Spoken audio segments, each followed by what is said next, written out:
ભાવનગરની અંદર કરોડો રૂપિયાનો છેતરપિંડી થઈ છે અને એ છેતરપિંડીમાં સિહોરના ઘણા બધા લોકો ભોગ બન્યા છે. આ સિહોરના લોકો જે ભોગ બન્યા છે, જે સંજય ધામેસા નામના વ્યક્તિએ એમની જે સ્કીમો બહાર પાડી હતી અને એ સ્કીમમાં કે ભાઈ 1 લાખ રૂપિયા તમે રોકો એટલે દર અઠવાડિયે તમને 5000 રૂપિયા પરત મળશે. એટલે મહિનાના 20% લેખે થયા, લાખ રૂપિયાના 20% લેખે આવી એની સ્કીમ બહાર પાડી અને એ સંજય ધામેસાએ કરોડો રૂપિયા નહીં પણ અબજો રૂપિયાનું ફૂલેકો ફેરવી નાખ્યું. હજી આંકડો મળતો નથી. આમાં અમારા સિહોરના પણ ખૂબ લોકો આવી ગયા છે. ખૂબ લોકો આવી ગયા. હું વિનંતી કરું છું કે તમે અમારો સંપર્ક કરશો, અમે તમને મદદ કરશું. આ સંજય ધામેસા છે ને, એ ભાજપના આગેવાનો સાથે ગાઢ સંબંધ ધરાવતો વ્યક્તિ છે. જિલ્લા ભાજપના પ્રમુખ સાથે એમના ફોટા છે, ભાવનગર જિલ્લા ભાજપના પ્રમુખ સાથે. અને કૃષિ મંત્રી જીતુભાઈ વાઘાણી, જેને ભાવનગરમાં જીતુ જમાવર કહીને બોલાવે છે, એમનો નજીકનો માણસ છે. અને ત્યાં સુધી કે આગેવાનોનું કહેવું એવું છે કે ફરિયાદ થયા પછી કોઈએ સાવર્યો હોય ને તો આ જીતુ વાઘાણી સાવર્યો સામે. એવું અમારા અખિલ ભારતીય કોળી સમાજના કોંગ્રેસના આગેવાન બળદેવભાઈ સોલંકી સ્પષ્ટ કહી રહ્યા છે. આને જેમને કરોડો રૂપિયાનું ફૂલેકો ફેરવ્યું છે અને એમનું કાલે કે 2 દિવસ પહેલા જ્યારે પોલીસ દ્વારા ધરપકડ થઈ ત્યારે માત્ર ને માત્ર 1.5 કરોડ રૂપિયા બતાવવામાં આવ્યા ન્યૂઝમાં. ત્યારે બળદેવભાઈએ સોલંકીએ અભિયાન ચલાવ્યું અને રોકાણકારો જે હતા એ તમામને આહવાન કર્યા કે આવો ખુલ્લીને, ક્યાંય ડરપોક ન બનો, અમે તમારી સાથે ઊભા છીએ. ત્યારે આજે ભાવનગરની બાજુમાં વર્તેજ બસ સ્ટેન્ડની સામે ખુલ્લા ગ્રાઉન્ડમાં લોક દરબારનું આયોજન થયું. એ લોક દરબારના આયોજનમાં ત્યાં ને ત્યાં 35 કરોડ રોકાણકારો ત્યાં હતા, જેમની પાસે સબૂત ને પુરાવા બધું હતું.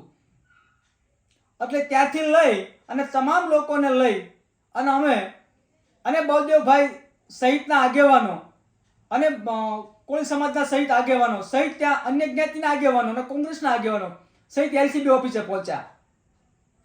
એટલે એલસીબી ઓફિસે પહોંચ્યા, ત્યાં રજૂઆતો કરી, પોલીસે ખૂબ સારી રીતે સાંભળ્યા છે. એટલે સિહોરની જનતાને કહીએ છીએ કે તમારી સાથે જે છેતરપિંડી થઈ છે એમાં તમે ક્યાંય ગભરાતા નહીં, ખુલ્લીને તમે બહાર આવો અને એલસીબીમાં તમારા જવાબ લખાવો. તમને ક્યાંય પણ અગવડતા પડે તો અમારો સંપર્ક કરજો. મારો નંબર છે 97 27 21 48 56. આ મારો મોબાઈલ નંબર છે. આમાં અમારો સંપર્ક કરજો. અમે તમારી સાથે એલસીબી ઓફિસ આવશું. આ ચોરના દીકરા ખુલ્લેઆમ જનતાને લૂંટી રહ્યા છે અને તોય પાછો માત્ર ને માત્ર બચાવી કોણ રહ્યું છે? તો આ સંજય ધામેસાના ગળામાં બીજેપીનો પટ્ટો છે અને બીજેપીના આગેવાનો એમને બચાવી રહ્યા છે. આવા નાના લોકોને, ગરીબ લોકોના પૈસા લઈ લીધા છે. ત્યાં હું એલસીબી ઓફિસે હાજર હતો. એક માણસ તો એવું રુદન કરતો હતો મારી પાસે કે અશોકભાઈ, મને મારા પત્નીના ઘરેણા જે મૂક્યા છે એ પૈસાની મને ચિંતા નથી, પરંતુ મારી બેનના ઘરેણા વેચી અને મેં જે પૈસા રોક્યા છે, હું બેનનો જોતલ્યો છું અને મેં જ બેનના પૈસા લૂંટાવ્યા છે. આમ કરીને માણસની આંખમાં આંવડાવી ગયા હતા. અને ત્યાં નાના નાના માણસો એવા હતા કે ક્યાંય બીજેલી 5% 6% પૈસા લીધા હતા, પોતાની માતાઓના ઘરેણા વેચ્યા હતા. આ બધા જ પૈસા ઇન્વોલ્વ કર્યા અને આ બધા પૈસા ઇન્વોલ્વ કર્યા અને છેલ્લે આ બૂસ મારું ના દીકરાઓએ બધા એનું બૂસ મારી અને પાછા એને ભાજપા લોકો સાવરી રહ્યા છે. તમે જે નાના જનતાના લોકો મતથી છૂટાઈને આવો છો અને એની સાથે છેતરપિંડી થાય છે, એવા લોકો તમે બચાવી રહ્યા છો. આના માટે અમે સિહોરનું અભિયાન ચલાવ્યું છે. સિહોરની અંદર જે ભાઈઓએ પૈસા આપેલા છે એને ક્યાંય પણ ડરવાની જરૂર નથી. એની સાથે અમે ખંભેથી ખંભો મિલાવીને રહેવાના છીએ અને તમામને કહું છું કે ખુલ્લીને બહાર આવો.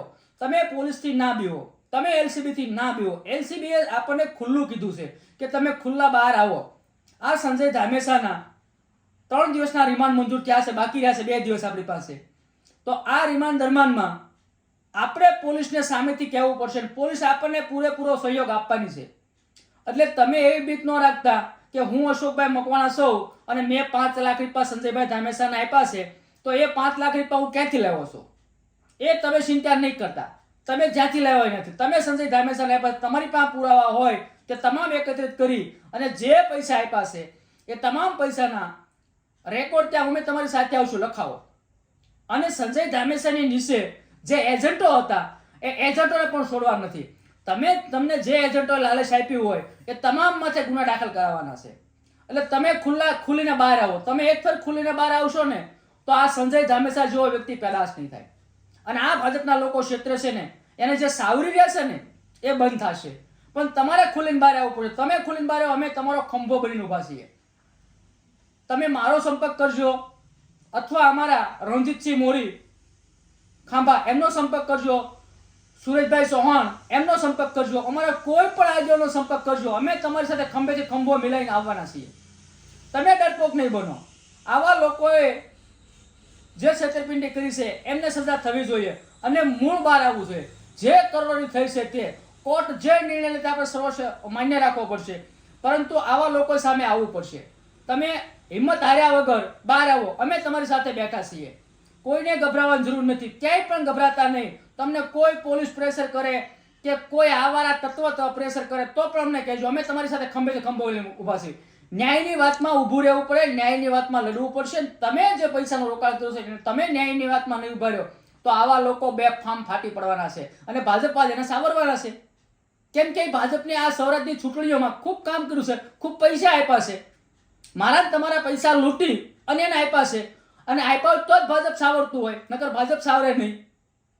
એના ફોટાઓ સાથે છે, નકર તો આપણને આ પૂરે અંદર હું તમને આમાં બધા જ ફોટાઓ બતાવું છું, તમને વિડીયો પણ બતાવું છું. અમારા બળદેવભાઈ સોલંકીએ અનેક કોળી સમાજના આગેવાનો, અખિલ ભારતીય કોળી સમાજના આગેવાનો, અનેક સંસ્થાઓએ જે અભિયાન ચલાવ્યું છે આ અભિયાનમાં તમે સાથને સહકાર આપજો. માત્ર કોળી સમાજ નથી, સર્વજ્ઞાતિ સભા મોટા ભાગના કોળી સમાજનો ભોગ બન્યો છે ભાવનગરમાં. અને આ અભિયાન ચલાવવામાં બીજી જ્ઞાતિના મિત્રો પણ સાથે છે અને કોંગ્રેસના આગેવાનો પણ સાથે છે. એટલે જે કોઈ જ્ઞાતિના મિત્રો જે ક્યાંય ફોર થયું છે તે ખુલ્લી બહાર આવજો. અમે તમારી સાથે ખંભેથી ખંભો મિલાવવા તૈયાર છીએ. તમે બહાર આવો, તમે બહાર આવો. આને સબક શીખવાડવા માટે તમે બહાર આવો. તમે મારો સોશિયલ મીડિયાથી પણ સંપર્ક કરી શકો છો. અશોક મામસી લોગ આ મારી ચેનલ છે. અશોક મકવાણા મારી ફેસબુક છે અને અશોક મામસી ફેન ક્લબ આ મારું ઇન્સ્ટાગ્રામ આઈડી છે. આમાં કોઈ પણમાં તમે મારો સંપર્ક કરી શકો છો. મારો મોબાઈલ નંબર છે 97 આમાં પણ વોટ્સઅપ છે. આમાં કોઈ પણમાં તમે ખુલ્લી અને મારો સંપર્ક કરી શકો છો. હું તમારા માટે લડવા તૈયાર છું. તમે માત્ર ને માત્ર લડાઈ કરવા માટે તૈયાર થાવ. વંદે માતરમ. ભારત માતા કી જય. જય જય ગીર ગુજરાત.